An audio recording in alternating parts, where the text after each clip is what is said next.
আসসালামু আলাইকুম আজ আপনাদের মাঝে আমি একটা নতুন ব্লগ নিয়ে চলে আসলাম। আজকে সকালে অনেক বেশি রোদ উঠেছিল, কিন্তু বিকালে দেখেন অনেক বেশি বৃষ্টি দিচ্ছে আর আমাদের এখানটায় অনেক গরম। বৃষ্টি আসায় আমরা অনেক প্রশান্তি বোধ করছি।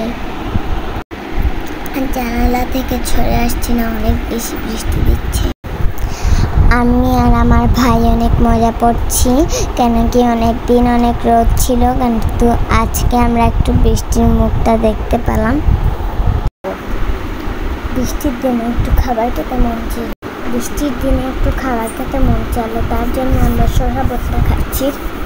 দেখেন গাইস, আমি আর আমার ভাই শসা কাটছি। এইরকম ভাবে শসা কুচি কুচি করে আমরা একটা নতুন শসা ভর্তার রেসিপি আপনাদের আমরা দেখাবো।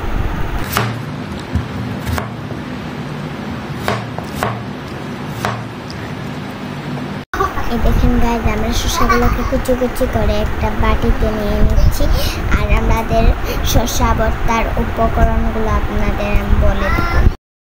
শসাগুলাকে আমরা একসাথে কেটে একটা বাটিতে নিয়ে নিব। তারপর আমরা লবণ, পরে ঝাল, একটা সস পরে দিয়ে দেবো আমরা। এই দেখেন আমার বোন কিভাবে আমার লগে জোর করতেছে, আমি কান্না করতেছি।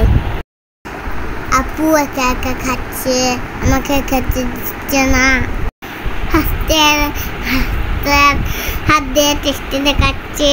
আমি কাঁচা দিয়ে সসে না ঢেলে দিলাম, আরো মজা লাগলো।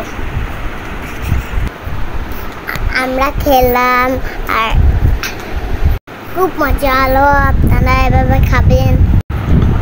সন্ধ্যের সময় আমাদের বাবা কেক নিয়ে আসলেন, আমি আর আপু কেক খেলাম।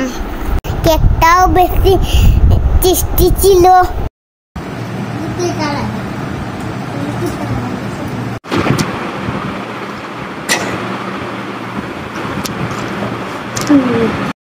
আমি আর আপু খাচ্ছি, অনেক গল্প করছি, আমরা মুখ ব্যাং করছি।